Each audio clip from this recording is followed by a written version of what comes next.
Bonsoir à toutes et à tous. Ce soir, nous allons parler de la pâquerette. On la connaît parce qu'on les feuille quand on fait des serments ou quand on se demande quel est l'amour porté pour une autre personne. Par contre, alors on dit qu'on feuille la marguerite, c'est vrai, mais c'est aussi valable pour la pâquerette. Elles sont cousines, même si elles ne sont pas pareilles et qu'elles ne poussent pas à la même période.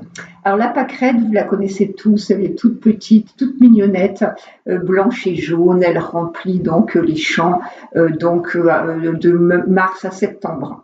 Et là aujourd'hui nous allons parler d'elle puisqu'elle nous soigne, elle nous embellit.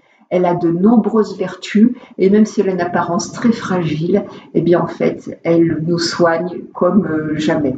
Donc je vais vous parler d'elle. Pendant de nombreuses années, elle a surtout été connue pour ses vertus expectorantes, calmantes concernant la toux et les états de rhume ou grippaux. Puis elle nous a dévoilé bien d'autres secrets sur ses propriétés antibactériennes, anti-inflammatoires. Elle peut soigner de nombreux maux.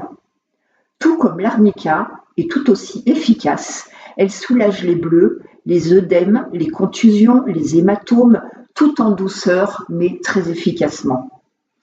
Son aspect fragile, cette fleur pourtant tonifie notre organisme, élimine les toxines et réduit la rétention d'eau. Elle peut être consommée en potage, en salade ou même en purée. Les fleurs et les feuilles se consomment et elles seront les alliées durant le printemps et l'été, car c'est durant ces mois qu'elles recouvrent le sol de leur tapis jaune et blanc. Côté beauté, c'est un anti-âge efficace, prometteur. Elle tonifie la peau, elle l'embellit, la soigne, car elle vient à bout de l'acné, des rougeurs, des irritations, de la coupe rose et de l'eczéma notamment. Pour fabriquer votre propre soin, nettoyez votre peau avec une infusion de fleurs, une poignée dans 1 litre d'eau, portez à ébullition, laissez infuser et une fois refroidi, détoxifiez votre peau avec ce mélange.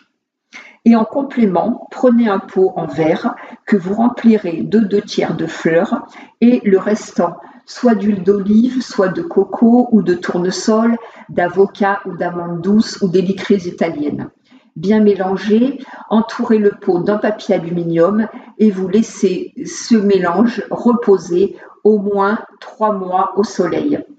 Après l'avoir filtré, vous pourrez l'utiliser ensuite, vous pourrez utiliser ce macérat pour votre visage, votre buste, votre corps et vos coups, œdèmes ou bleus, pour leur action anti-inflammatoire, antibactérienne, tonifiante, réparatrice et régénératrice. En tisane, vous pourrez prendre 2 à 3 fois par jour une petite poignée dans 1 litre d'eau, laisser infuser 10 minutes après ébullition. Pour détoxifier votre organisme, vous débarrasser de votre rétention d'eau et soulager vos rhumatismes.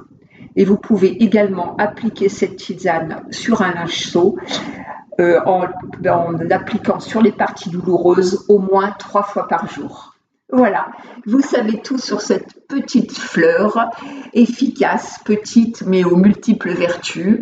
Donc n'hésitez pas à mettre des commentaires, à mettre un petit pouce si vous avez aimé pour encourager l'auteur, qui est moi-même. Et puis à très bientôt, prenez soin de vous et de ceux que vous aimez. À bientôt, au revoir, très bonne semaine.